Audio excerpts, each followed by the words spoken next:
Welcome to the Indie Beacon Show, where readers can discover great new books by indie authors. Your hostess for today's show is Rox Burkey. We do hope you enjoyed today's show. Hi, and welcome to Indie Beacon Radio. I'm Rox Burkey, and I'm here tonight to have a wonderful discussion with you with the author of Fool's Errand, Jeffrey Stevens. Welcome, Jeffrey. Thank you very much for having me. Oh, I'm totally honored to have you. You're just an award-winning author, and I really want to help introduce all the people that are listening to this to you. So I'm going to start with, how did you get into writing? Because I know that you're an attorney, you've written several things, but how did you get started? Wow. Okay, so this is going to be the long version, but I always wrote. It seems odd to say, but when I was in the second grade, I used to write puppet shows, and my friend Kenny and I would go. The teachers would let us go from class to class. I remember we would kneel down behind the teacher's desk up at the front of the room, and we'd each have a puppet, and I would have this script being, written out by hand, printed by hand, and we would play out these little dramas that we did. And I just wrote, and I always did, and I wrote short stories, I wrote plays, and so on and so forth. And when I got to college, I told my dad that, this is really it. I want to be a novelist. And he said, okay, son, here's the truth. Novelists are all broke and they wind up drinking too much. So get yourself a profession. Writing is a nice hobby. So I came from a rather, shall we say, modest background in New York City. I grew up in the Bronx in a walk-up tenement. And so I knew that no one was there going to support me in my efforts to become the next Hemingway. So I did go to law school, and as you said, became an attorney, but I kept writing. And then about 15 years ago, playing golf of all things, I was introduced to a gentleman by the name of Bob DeForio. And one of the other guys in the group said, Bob, you're a literary agent and Jeff is a writer. You should read some of his stuff. And that's how I got started. Oh, how sweet. I know it's the guy thing. You got the friends and the friends. That's just awesome. The golf mob. And it and it was all a green field from there, or did you have a? No, it's been, as I said to people, writing is magical, publishing is horrendous, and marketing your book is alchemy. I mean, it's just the publishing business. I've had probably the worst experiences of my life in publishing, and I could tell you some funny stories about that if you want to hear. But no, it was not easy sailing. In fact, the book that Bob, the agent, fell in love with, he could not sell. But he finally said to me, "Do you have anything else that might be good?" And I said, "Well, I had a friend in the CIA, and I wrote this book sort of an homage to him." And that book sold and wound up being a four book series about a CIA agent. So it wasn't the first book that he liked. That ultimately got published years later. But no, it's a tough racket, publishing. It really is. There are a lot of us out there writing. It's very competitive. It's very difficult, and it's tough. Do you feel in the last, I don't know, let's say 10 years that the writing market has just been, on fire with product, not necessarily good or bad, but just on fire with the amount of product that's coming out from writers? Here's what I would say over the last 20 years. Okay. I'm what's politely referred to as a mid-list author. And the mid-list author is a dying breed, because what's happened is, and I say this lovingly because I sell almost all my books on Amazon, but Amazon has become the 800-pound gorilla in book sales. Right. The local independent bookstores, which used to be one of the great places to go in the world for people in big cities or small towns, people in the bookstores would actually have read some of the books, could you imagine, and could tell you what was good and bad and so forth. They are all disappearing. Even big book chains are gone. And so there's Barnes and Noble and there's Amazon. And so what Barnes and Noble and Amazon want is they want blockbusters. They're not looking for books that are going to touch the soul or are going to be literary or anything like that. I mean, I always joke around and say, some of the great writers that we know of could not be published today because what they want, and I'm not knocking these guys, I mean, they're talented. I love Ken Follett, for example. I love Robert Ludlum.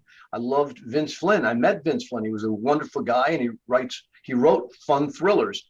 Right. But that's what they want. They want a series. They want a repeatable character. They want Jack Reacher. They want things that they could sell a gazillion copies of. And then in 12 months, give me another one. In James Patterson's case, it's every 3 weeks. but that's what's really been tough for guys to break in, guys and ladies, of course. A perfect example is Gone Girl, which became a mega hit. Right. But the writer of that book, I believe it's Gillian Flynn, right? Isn't that her name? I think so, yeah. Gillian Flynn. I mean, she had a couple of failures, and she was ready to give up. I mean, the Woman on the Train, that was another one where she said, "This is going to be my last effort. After this, I'm not going to write anymore." And luckily, that was a hit for her. So it's just that's a long-winded answer to say it's very difficult out there, and I love talking to people like you and speaking to readers and getting feedback through my website and so forth, because it's fun when you write a book that people read and it really means something to them, and they could remember it after they're done. Exactly. And that's part of it. It's always fun to think of having a blockbuster and a movie and your name and all of that connected with it. But it's not, it's kind of like the draft of the football, right? I mean, you have a gazillion people going into that, and maybe one or two get to be the number one draft pick, and that's about it.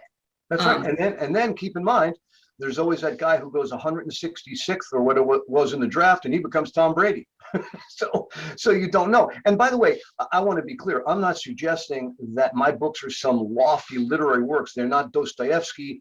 They're not, they're not War and Peace. But it's just, it's a tough market to break in. Someone did an experiment about, oh God, I don't know, it's probably 20 years ago. What they did was they took The Great Gatsby, one of the great novels of the 20s by Scott Fitzgerald. Yep. And they typed it up in TypeScript and sent it around, and it got rejected by every publisher they sent it to, which means one of two things. Either the editors who looked at it were illiterate, which I don't believe, or they never even looked at it, because they would have said, because obviously they called it a different title, but some editor would have said, wait a minute, this is The Great Gatsby, 4 pages in, you would know that. So they're not even looking at it. I had a publisher the other day, I could talk to you later about another book that I'm doing, but my agent sent it to this publisher, and he literally said, I get 10,000 submissions a year, and I only have room in this genre to pick one book to be published. Yeah, so What else do you need to know? You're speaking to the volume, and some of the writing is so horrific that going with a winner or somebody known like a James Patterson, like a Jeffrey Stevens, because you know that they are going to produce a certain quality of work, that's pretty important. Well, there is name brand recognition. And by the way, James Patterson is a brilliant guy. I've met him too. He's a very nice guy. And he has a file cabinet literally full of one-page ideas that become novels. And that's why he's got all these people, as you know, writing the books with him or for him. And he gives them the plot and he says, here it is, you write this, bring it back to me, and then I'll give you some broad brush, edits to it and so forth, because he's got all these great ideas. I mean, he writes page turners. There's no question about it. So and yeah, fun. The ideas are insanely wonderful. You got that right. Oh yeah. Oh yeah. So, there's so many different avenues, Jeff, that you and I could go down and talk about. But, we're getting close to a time for a quick listen from our sponsors. When we come back, I want to talk about Fool's Errand specifically, if you don't mind. I'd love to. And I know that you won an award on that book, right? Yes, I did. Quite to my amazement. Yes. Well, good. Let's take a short break, and then let's come back and let's talk about that. Welcome to B4R.store, a bookstore for indie readers and indie authors, where indie authors can earn their fair share from the books you purchase. We have a wide variety of genres that you can select from. We also have ebooks and paperbacks. You can select authors by their first names, and we also have music. If you're interested in their city or country, we have that listed as well. If you are an author and would like to be on our bookstore, we have 3 options for you. There is a small minimal charge, or you can join our organization at authorsmarketing.org and learn how to better market and sell yourself. That is B4R.store, a bookstore for indie readers and indie authors.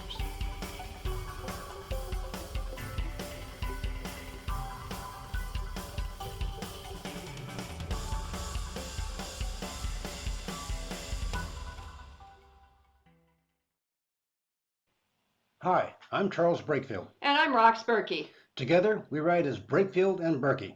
Our techno thriller series is 12 books strong, with book 13, The Enigma Tracer, planned for 2022. Techno thrillers are the cyber good guys versus today's darknet thugs. We added our series prelude, Out of Poland, a 1939 historical novella, in 2021. We also have 8 short stories available in family and women's contemporary genres, with more planned for 2022. Please visit our website, enigmaseries.com, to learn more about why we say technology is today's weapon of choice. Thank you. Welcome to the Indie Beacon Show, where readers can discover great new books by indie authors. Your hostess for today's show is Rox Burkey. We do hope you enjoyed today's show. Welcome back to the Indie Beacon Show, and I have with me today Jeffrey Stevens. And Jeff, we left and we talked about Fool's Errand, which is kind of one of your books that you've recently won an award for. So which award did you win? I won the first place Pencraft Award in my category for mystery, and it was very gratifying. I did not know, this is the truth, I did not know it had been submitted. I don't know who submitted it. My publisher swears they didn't submit it, and my agent says he didn't do it. So somehow somebody put the book in, and I got notified that I won first place. And as you can see, I get to put all these pretty stickers on the cover now that say I won this award. But this book is very near and dear to my heart, Fool's Errand. So the cover is fascinating. Obviously, there's a little bit of skyline on there, but why is Fool's Errand so special to you? Well, I'll tell you how it came about, and I'm talky, but I'll try and be as terse as I can be here. What happened was, it was the beginning of COVID, and everybody was sort of in lockdown, and so you're missing your family. Sometimes you couldn't see your elders. It's been a tough time for everybody. And it occurred to me that there used to be a question we used to talk about, sort of in college, even back then, and you'd say, if you could spend one day with someone who's no longer around, who would that be? And so some people would say Jesus Christ, some people would say Winston Churchill, FDR, who knows what they would say. But most people would say, if I could have one more day with my mother, if I could have one more day with my father. So I thought, that's interesting. And I came up with the idea for the book, which is on the first page, so there's no spoiler alert, which is this young man whose father died young.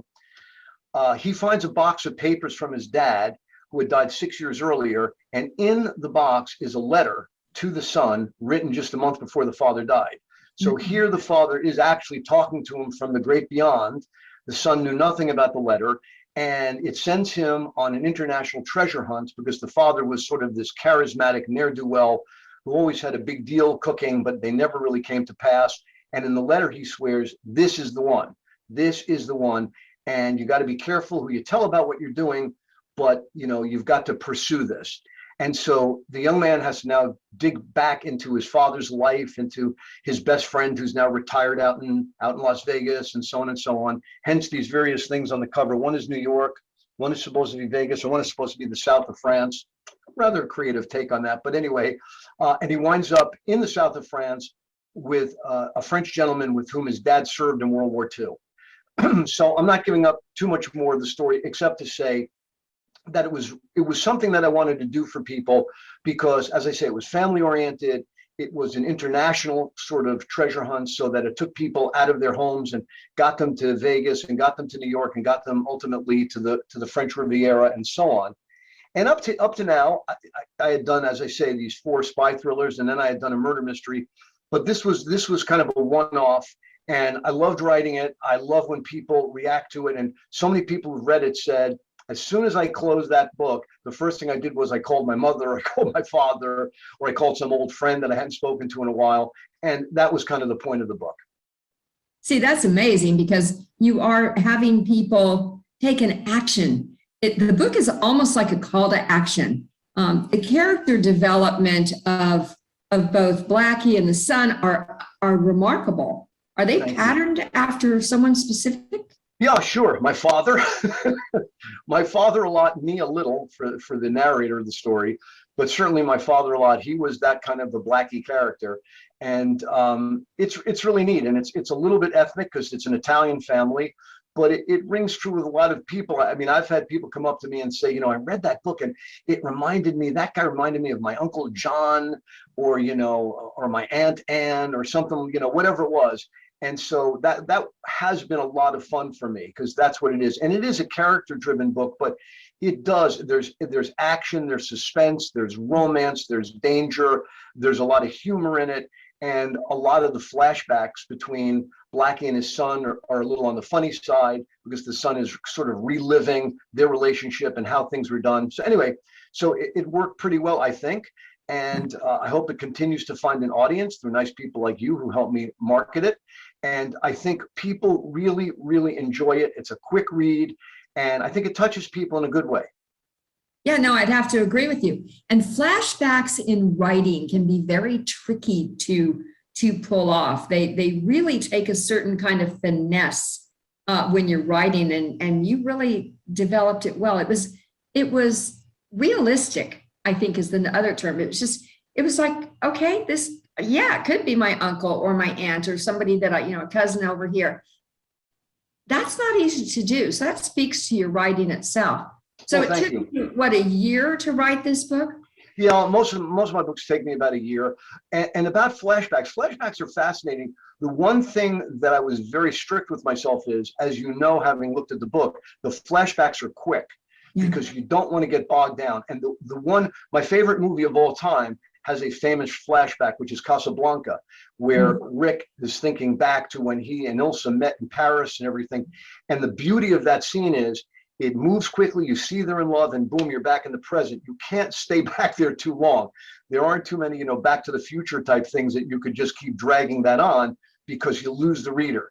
So when I flashed back, it was just a couple of pages, just a scene from Blackie and his son. And quite frankly, the book was originally a lot longer. And a writer friend of mine said, I just love this book, but he said, you're going to have to cut some of it, because there are too many of those, and you're slowing down the action, and the action becomes so intense that readers are going to want to keep going. And so I did have to cut some scenes that I love, but there's one towards the end.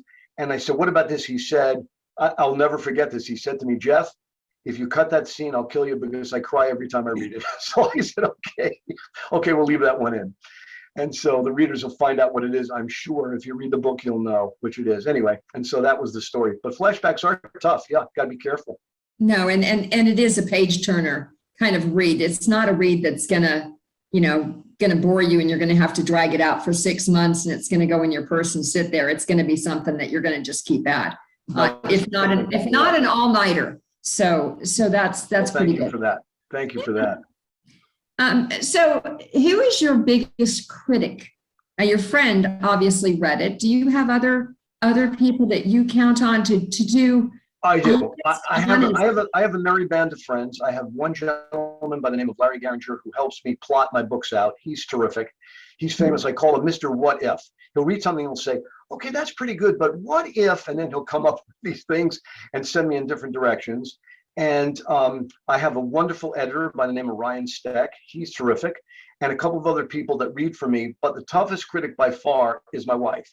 Really? She takes no prisoners. Oh yeah, she will tell me flat out. I'm working on a book now, and I had her, sort of go through some of the outlining, because I'm sort of cobbling it together as I started writing some chapters. And she just looked at me and she said, "That doesn't interest me that much."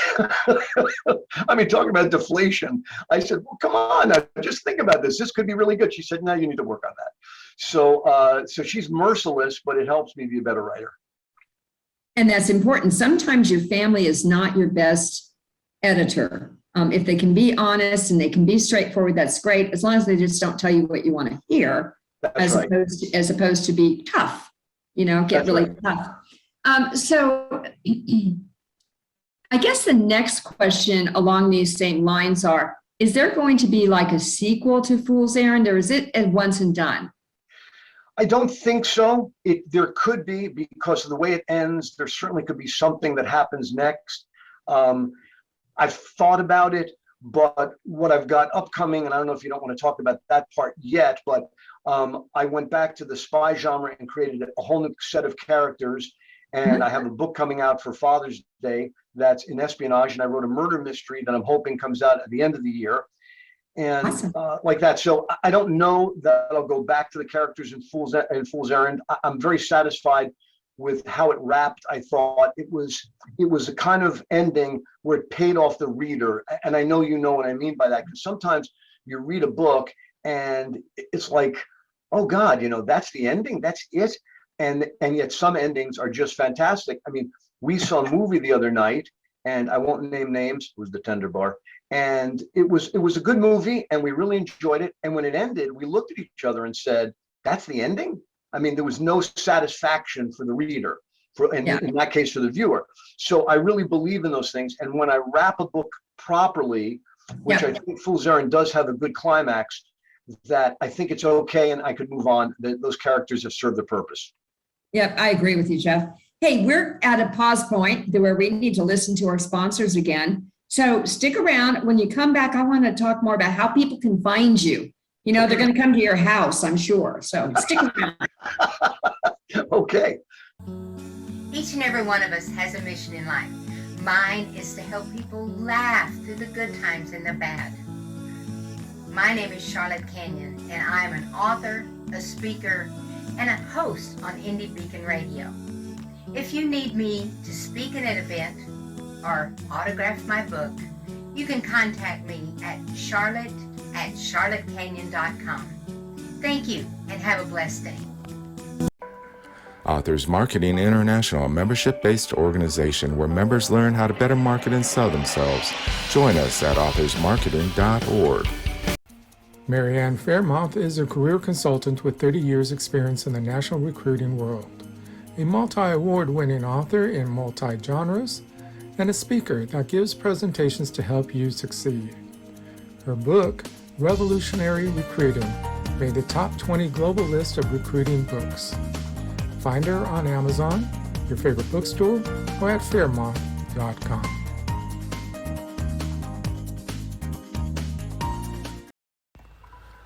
Welcome to the Indie Beacon Show, where readers can discover great new books by indie authors.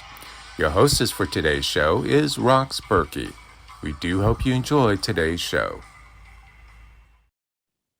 Welcome back to Indie Beacon Radio. I'm Rox Burkey, and Jeff, we have just been having so much fun here talking about Fool's Errand, talking about other books that you have coming up. So what's the name of the book that's coming up for release for Father's Day? It's called The Handler, and it's an international spy thriller with a new main character. Jordan Sandor was the character based on my old friend who was in the CIA, and that's my first 4 books.